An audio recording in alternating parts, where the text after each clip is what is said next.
I certainly heard the comments, Chair, and I very much appreciate that. And likewise, General Garland, I appreciate the conversation that I had with you yesterday and your opening remarks today and the sympathies that you conveyed. This is an unspeakable act of evil, and it is a depraved murderer's gruesome actions that have led to the deaths of 3 9-year-old children and 3 adults in my hometown and my home state of Nashville, Tennessee. I join my friends, the families there, the communities in mourning for the victims, for their families, for the Covenant Church community, and for the city of Nashville and the state of Tennessee. And I appreciate the outpouring of condolences that have come from every direction. I'd also like to take the opportunity to speak to the bravery and the heroism of the Nashville Police Department. I know you've been in contact with the police chief, General Garland. The Nashville Police and the other first responders were there almost instantaneously. My wife, in fact, was in traffic. As the sirens went by, she pulled over. She could tell that a massive amount of resources were being deployed. And in just minutes, these officers stepped into the fray, incurred massive risk with shots coming at them. And I specifically want to acknowledge Officers Rex Engelbert and Officer Michael Colazio and all their fellow officers who willingly ran toward danger and put their lives at risk to bring the situation to resolution.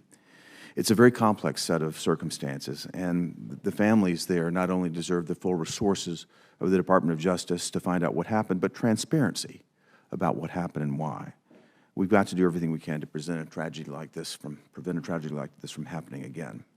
Nashville Police Chief John Drake has said that the killer had a manifesto and other writings that indicated deeply disturbing motives, as well as plans for another attack. This, of course, is extremely alarming. My immediate focus is on the families affected, but I also wanted to ask you a few questions, General Garland, that are on the mind of Tennesseans.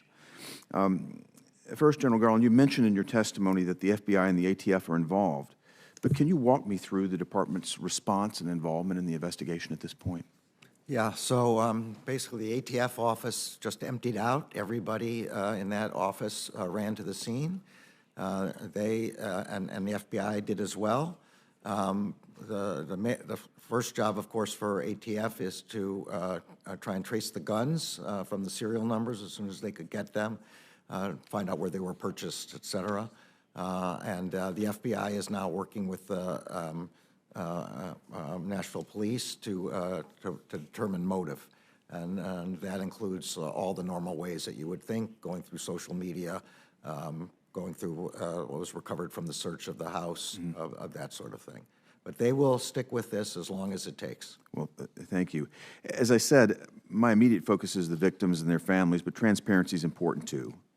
And the facts that are being reported by local law enforcement regarding the killer are very disturbing.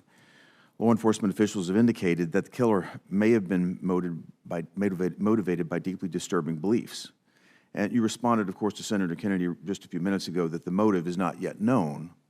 But if the evidence suggests that the killer's motives were political or ideological, I just want to confirm with you that part of your investigation will be to determine whether this constitutes a hate crime or domestic terrorism.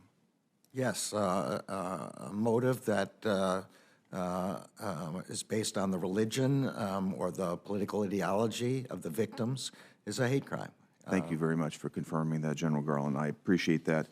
And I also say that this is a terrible tragedy that no community should ever have to endure. And again, I appreciate your continued focus on it, making certain that all of the resources of the DOJ are deployed and that we leave no stone unturned here. And thank you for keeping me up to date on that. You have our promise on that. Thank you very much, General. Thank you, Senator Hagerty. Senator Van Hollen. Thank you, Madam Chair. Welcome, Mr. Attorney General. Thank you.